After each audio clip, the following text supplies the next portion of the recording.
परमेश्वर का हम धन्यवाद करते हैं और सभी मसीह भाई बहनों को जय मसीह की। मेरे प्यारों, आइए प्रभु का वचन सुने और अपने जीवन में जो भी दुख परेशानियां हैं प्रभु के हाथ में सौंप दे।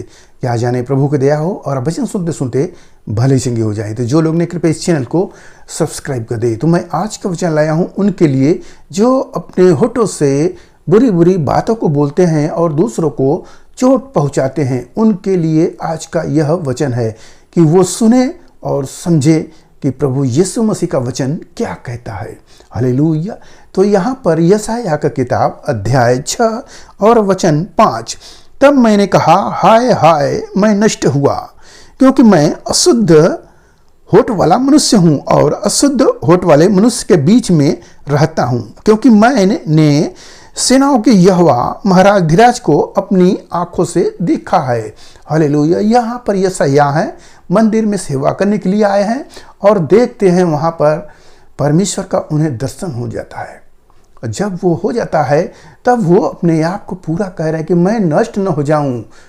क्यों नष्ट न हो जाऊं? कि मैं अशुद्ध होठ वाला मनुष्य हूं। क्या होठ से ही सब कुछ होता है? और ये भी कह रहे हैं कि अशुद्ध होठ वाले मनुष्य के बीच में मैं रहता हूं, कहीं नष्ट न हो जाऊं। ये बात आ रहा है, यानी कि अशुद्ध होठ वाला होना कितना खतरनाक है कि आपका प्राण भी जा सकता है। मेरे प्यारों, जो व्यक्ति अपने होठों से गलत गलत बात को बोलता रहता है तो वो कैसी भक्ति कर रहा है? क्या वो परमेश्वर को प्रसन्न कर सकता है? क्या उसके जीवन में भलाई हो सकता है? अब देखेंगे, पहला पत्रस 3:10 में लिखा है कि जो जीवन की इच्छा रखता है और अच्छे दिन देखना चाहता है तो अपने जीभ को बुराई से, अपने होठों को छल की बातों से रोके रखे। तो ये हमारा जो ओठ है, ये हमारा जो जीभ है, इसी से हम बुरी बात बोलते हैं। मन तो विचार करता रहता है तमाम, परंतु जो होठ से निकलता है इसी के द्वारा हम अशुद्ध हो सकते हैं। जो होकर शब्द निकलता है इसी से निकलता है। तो हमें अपने होठ पर कंट्रोल करना चाहिए। जैसे इस भक्त ने अंगीकार कर लेता है और बोल देता है, मैं नष्ट न हो जाऊं क्योंकि मैंने परमेश्वर को देख लिया है। मेरे प्यारों, क्या परमेश्वर उसे मार देंगे? क्या सेवा करने वाला व्यक्ति मर जाएगा? नहीं मरेगा। सुनिए वचन। तब एक सरापा हाथ में अंगारा लिए हुए, जिसे उसने चिमटे से बेदी पर से उठा लिया था, मेरे पास उड़कर आया। उसने उससे मेरे मुंह को छू कर कहा, देख, इसने तेरे होठों को छू लिया है, इसलिए तेरा अधर्म दूर हो गया और तेरे पाप क्षमा हो गए। सोचिए, होठ से ही सब हो रहा है। जब वो अंगारा सटा देता है उसके होठ में तो उसके सारे अधर्म क्षमा हो जाते हैं। अब आपको यह सोचना होगा, सोचेंगे भी कि क्या हमारे होठ में क्या बहुत अशुद्धियां हैं? तो आप विज्ञान को उठाकर देख लीजिए कि सबसे ज़्यादा जो वायरस है हमारे मुंह में है। सबसे ज़्यादा कीटाणु, जो कीटाणुओं की संख्या हमारे होठ के पास है। मेरे प्यारों, इसलिए यहाँ वचन में जो लिखा गया है, तो आज साइंस आज आया है, ये पता नहीं कितने दिन पुराना किताब है, ये वचन में लिखा गया है कि होठ अशुद्ध होठ वाला हूँ, और जो निकलता है शब्द वह भी उससे टकरा के निकलता है तो वह भी अशुद्ध हो जाता है। तो हमें इस वचन से सीखना चाहिए कि यदि हमारा अधर्म क्षमा हो और हम अच्छे दिन देखना चाहें और भले चंगे रहें, तो हमें अपने होठ पर लगाम लगाना होगा। इस होठ को कंट्रोल करना होगा। जैसे राजा दाऊद कहते हैं, हे प्रभु, मेरे होठों पर तू पहरा बैठा दे। सोचिए, जब पहरा बैठ जाएगा तो क्या आप उसमें से गलत शब्द बोल सकते हैं? नहीं बोल सकते हैं। जैसे कोई चौकीदार आ जाए तो चोरी हो सकता है? नहीं हो सकता है, रोक देता है। हमें भी वैसे ही अपने होठों को रोकना है। कैसे रोकेंगे? क्या आप अपने बल से, क्या शक्ति से या बुद्धि से? कुछ से नहीं। मैं अपनी गवाही बता रहा हूँ। मैं यीशु मसीह में जब जाने लगा तो वहाँ पर वचन सुनने लगा, और जब सुनने लगा तो वचन में पास्टर बोलते थे कि जो आप लोग गाली बकते हो, इससे आप अशुद्ध हो जाते हो, इससे आप गलत काम करते हो, परमेश्वर को प्रसन्न नहीं करने वाले होंगे। तो हमने सोचने लगे कि ये कैसे हो सकता है, गाली तो मुझसे निकल ही जा रहा है, दिन भर में 100 गाली निकल रहा है, मैं कैसे कंट्रोल करूँगा।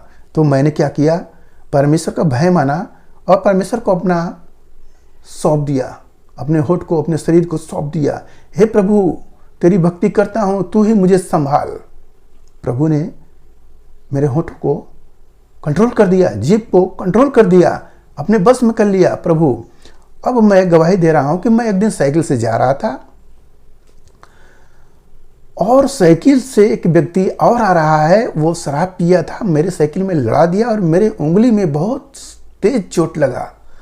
और जब चोट लगा तो बहुत थोड़ी देर के बाद दर्द हुआ, ऐसा दर्द हुआ कि मैं उसको गाली दूं, खूब गाली दूं, परंतु उस समय मुझे कुछ भी नहीं निकला। मैं सोचने लगा, मैं वही मनुष्य हूँ जो थोड़ा सा कोई बात बोलता था 100 ठो गाली देता था। आज क्या हुआ कि चोट लगने के बाद भी मैं सह रहा हूँ। मेरे प्यारे प्रभु यीशु मसीह को देख लीजिए कि परमेश्वर का जब वचन वो थामे हैं और लोगों को बता रहे हैं, उन्होंने कितना ताड़ना, उनको कितना मारे लोग, कितना क्या क्या किए, प्रभु ने क्या किया, सबको क्षमा किया और अपने होठों से कोई ऐसा अनुचित शब्द को नहीं निकाला, जो भी निकाला दूसरों की भलाई के लिए निकाला। तो हमें इस वचन से सीख लेना चाहिए कि जैसे प्रभु ने उसके होठों को छूकर उसके पाप को और अधर्म को क्षमा कर दिए और वो अच्छा व्यक्ति बन गया, तो आप भी अगर अच्छा होना चाहते हैं, कि आप भी जीवन में अच्छाई देखना चाहते हैं, तो सबसे पहले आपको शुद्ध होना होगा, क्योंकि वचन दोधारी तलवार है। जब आप लोगे तो आपको शुद्ध करेगा, साथ में सामने वाले को। तो यदि आप गाली बकने वाले होगे तो आपके बच्चे भी गाली बकेंगे, वही गाली एक दिन आपको भी देंगे। तब उस दिन आपको दुख होगा कि मैं तो यह काम उनको सिखाया नहीं, कैसे उन्होंने सीख लिया। क्योंकि बाप का चल चलन बेटे पर आ जाता है। इसलिए बाप को चाहिए कि परमेश्वर के वचन के अनुसार वह अपने जीवन को बिताएं, गाली गलौज नहीं, बल्कि प्रभु का वचन बोले। हो सके तो चुप ही रहें, जितना कम शब्द बोलेंगे वो आपके लिए भला है। और जो भी बोले परमेश्वर का वचन बोले। देखिए, आपकी प्रार्थना सुनी जाएगी और जो भी कमियां होगी प्रभु आपको वो सब कमी को दूर करके आज़ाद की ज़िंदगी देंगे। हालेलुया।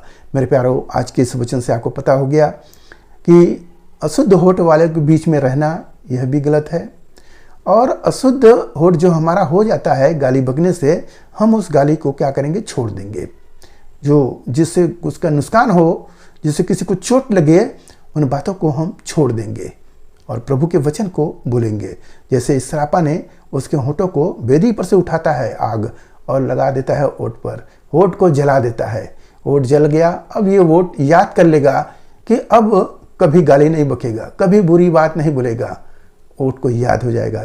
इसीलिए सभी माँ बाप देखेंगे, पहले के समय के लोग चिमटा लाल करके दागते थे, अब से गाली नहीं देना, बच्चे वैसे ही सीखे थे। मेरे प्यारों, आज का यह वचन है उन बच्चों के लिए, उन माताओं के लिए, उन भाइयों के लिए जो प्रभु यीशु मसीह को मानते हैं। तो वो इस वचन के अनुसार चले तो आशीष मिलेगा। यदि आप ऐसा ही करते रहेंगे तो आपके जीवन में बीमारियां, परेशानियां आपके घर में पसरी रहेगी और आप परेशान रहोगे, सोचोगे यीशु मसीह में आकर भी हमें क्या भलाई मिला। मेरे प्यारों, प्रभु का वचन है, अपने आप को बदलो, मन फिराओ, क्योंकि स्वर्ग का राज निकट है। हालेलुया। तो आइए अपने हम प्रार्थना करें। महान परमेश्वर, हम आपका धन्यवाद करते हैं, इसमें सर याद कीजिए प्रभु जो ये वचन मिला, जितने सुने प्रभु ने आशीष मिले, उनके घर परिवार में सुख शांति बने रहे, सभी लोग भले चंगे रहे। धन्यवाद करते प्रार्थना यीशु मसीह के नाम में, आमीन।